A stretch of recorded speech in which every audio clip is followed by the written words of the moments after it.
when we look at old sitcoms and old movies from back in like the 80s and 90s, right, guys, we see people and we look at them and you look at them now and you think, man, they look like they're 50s. And then you realize that, no, they were 35, they were 40 at this time. As humans evolve and get older, we're talking about quarterbacks and Aaron Rodgers and Joe Flacco being 41 years old and being the old guys. But as human beings evolve, do you think that this is going to become more normal for quarterbacks to play into their 40s and to the point where it won't be such a story? Because I feel like, you know, this is going to become the norm going forward. It's still abnormal.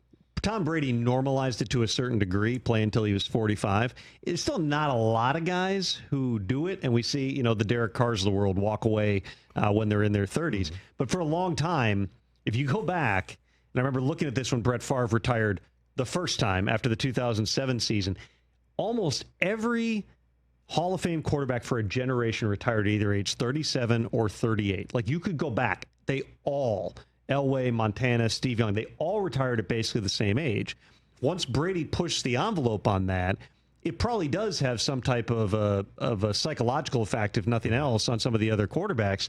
It's also, I mean, frankly, it's probably because just dudes know what they're doing with their bodies now. That was my other point. Life expectancy has changed. Life expectancy, there's training smoothie bars and clean foods in every facility, and you're paying, you know, Russell Wilson pays $1 million a year or whatever for like his team to travel around with him and like, you know, spend time with him. I've been in a hotel gym the day before the game, and Russ is in there at 7 a.m. getting some workout in, and you know, that's different than dudes.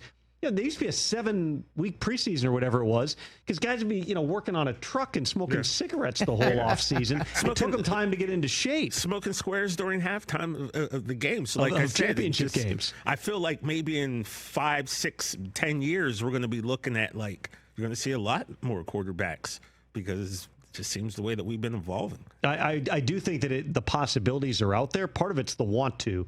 And if you saw Aaron Rodgers with the Jets last year and just everything looked like it hurt, you would have said, there's no way Aaron Rodgers is coming back for another run. All of a sudden, he's on a good team. This has to be the longest Aaron has gone without being on the injury report in years. In years. If he takes a big hit on Thursday night, and I certainly don't wish that upon him, but if he takes a big hit and he starts to feel it a little bit more, he might be rethinking whether or not it was a good idea to play at 40, much less 41, 42, and beyond. Hey, you made it all the way to the end. Thanks for that. Check us out every single day streaming live on Disney Plus and the ESPN app 12 to 3 Eastern.